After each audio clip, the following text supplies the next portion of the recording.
오늘 우리가 함께 볼 하나님의 말씀은 마태복음 18장 14절부터 17절까지 말씀입니다. 마태복음 18장 14절부터 17절까지 말씀을 제가 봉독하겠습니다. 14절입니다. 이와 같이 이 작은 자 중에 하나라도 잃는 것은 하늘에 계신 너희 아버지의 뜻이 아니니라. 내 형제가 죄를 범하거든 가서 너와 그 사람과만 상대하여 권고하라. 만일 들으면 내가 내 형제를 얻은 것이요, 만일 듣지 않거든 한두 사람을 데리고 가서 두세 증인의 입으로 말마다 확증하게 하라. 만일 그들의 말도 듣지 않거든 교회에 말하고, 교회의 말도 듣지 않거든 이방인과 세리와 같이 여기라. 아멘. 어제 우리가 18장에 있는 말씀을 나누면서 하나님의 자녀들이 어린아이와 같은 자들이고 지극히 작은 자라는 이야기를 나누었습니다. 세상 중에 작은 자를 영접하는 자는, 그러니까 세상 중에서 작은 자를 영접하는 자는 주님을 영접하는 자와 같고, 또 세상 중에서 작은 자를 실족하게 하는 자는 바다에 빠져 죽는 것이 낫다고 예수님께서 말씀하셨죠.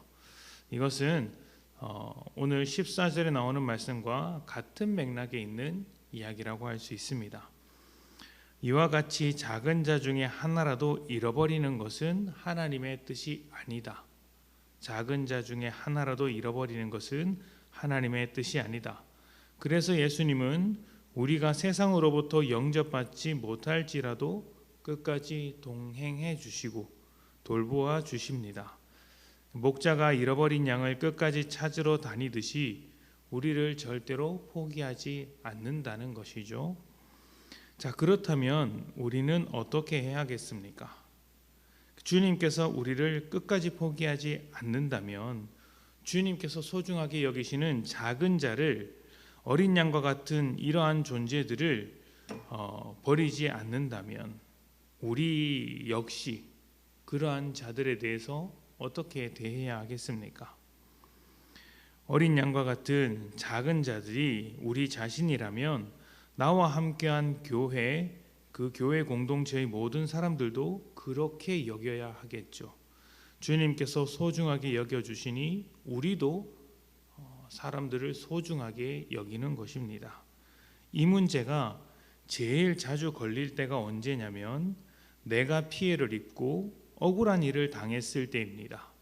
나는 잘못한 것이 없고 누가 봐도 상대방이 잘못했을 때 이 문제가 걸립니다.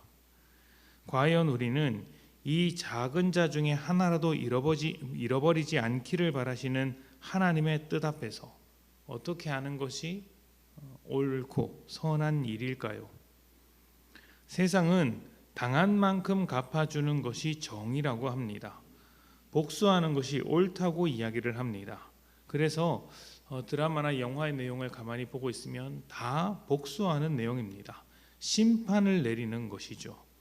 용서해봐야 나한테 득이 될 것이 단 하나도 보이지 않으니 용서를 포기하고 내가 당했던 고통을 똑같이 갚아주려고 하는 것입니다. 심판자가 되어서 정죄하고 벌까지 내리는 것이죠. 그런데 이렇게 되면 작은 자 중에 하나를 잃어버리는 정도가 아니라 내가 멱살을 잡고 끌고 가서 내다 버리는 꼴입니다. 하나님의 뜻이라고 할 수 없죠. 왜냐하면 하나님의 뜻은 이 작은 자 중에 하나라도 잃어버리는 것이 아니기 때문입니다. 그래서 예수님은 이렇게 이야기를 하셨습니다. 15절인데요. 내 형제가 죄를 범하거든, 그러니까 내 형제가 너에게 죄를 범하거든, 나에게 죄를 범하거든, 나에게 어떤 악한 일을 행했을 때는 이렇게 하라고 하십니다.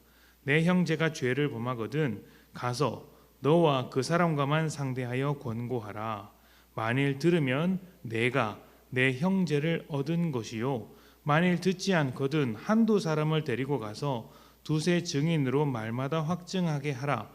만일 그들의 말도 듣지 않거든 교회에 말하고, 교회의 말도 듣지 않거든 이방인과 세리와 같이 여기라. 아멘. 처음에는 그 사람과만 조용히 권고하라고 합니다. 그가 이 말을 받아들이면 하나님의 뜻과 같이 형제를 잃어버리지 않고 오히려 새로운 형제를 얻는 것과 같은 것이죠.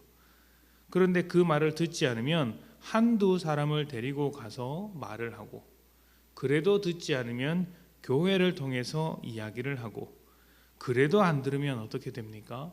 이방인과 세리와 같이 여기라라고 합니다.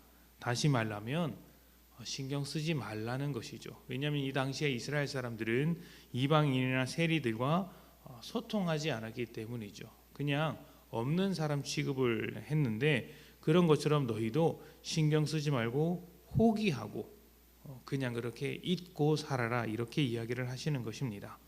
이 이야기의 핵심은 그 사람을 형제로 만들기 위하여 아주 조심히 접근해야 한다는 것입니다. 복수하기 위해서 나의 억울함을 사용하지 말고 형제를 사랑하는데 이 억울함을 사용하라는 것이죠. 내가 당한 억울함, 내가 당한 피해마저도 하나님께서 이 작은 자를 잃어버리지 않는 그 뜻에 맞춰서 사용하라는 것입니다. 내일 조금 더 살펴보겠지만 이 말을 들은 베드로가 납득이 안 돼서 묻습니다. 몇 번이나 용서를 해 주어야 합니까? 왜 이런 질문을 했겠습니까? 억울하면 갚아주는 것이 정이라고 생각했기 때문이죠. 용서도 할 만한 사람한테 해야 하는 것 아니냐고 따지는 것입니다. 하루에 7번 정도면 충분히 용서한 것 아니냐, 이렇게 이야기를 하는 것이죠. 예수님의 답변이 무엇인지는 여러분들도 너무나도 잘 알고 있을 것입니다. 용서의 한계를 그어두지 말라고 이야기를 하십니다. 왜냐하면 우리의 용서는 형제를 잃어버리지 않기 위하여 하는 것이기 때문입니다.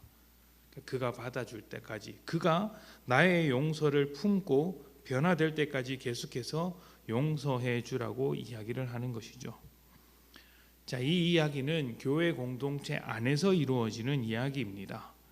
예수님의 몸된 공동체 사이에서 다툼이 있을 때 어떻게 해야 하는가에 대한 이야기라고 할 수 있습니다. 결론은 쉽습니다. 잃어버리지 않도록 하는 것이죠. 교회 공동체가 갈라지지 않도록 하는 것이죠. 그러려면 이 공동체 안에서 최소한 복수하고자 하는 마음, 나를 주장하고자 하는 마음을 꺾어야 합니다. 나를 드러내는 것이 아니라 나를 위하여 이 땅에 오신 예수를 드러내기 위하여 자기를 부인하는 삶을 살아야 하는 것이죠. 작은 자 중에 하나라도 잃어버리지 않는 것이 하나님의 마음입니다.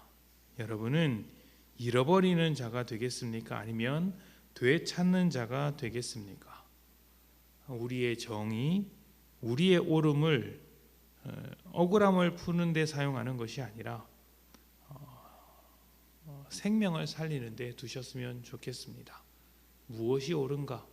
나의 억울함을 푸는 것이 아니라 생명을 살리는 것이 옳습니다. 그러니 하나님의 뜻을 생각하며 몸된 공동체, 주님의 작은 자들의 모임을 붙잡으면서 그들이 떠나가지 않도록 용서의 마음으로, 주님의 마음으로 살아주셨으면 좋겠습니다. 하나님께서 그러한 모임을 보고 기뻐하실 것입니다. 우리 다 같이 기도하겠습니다.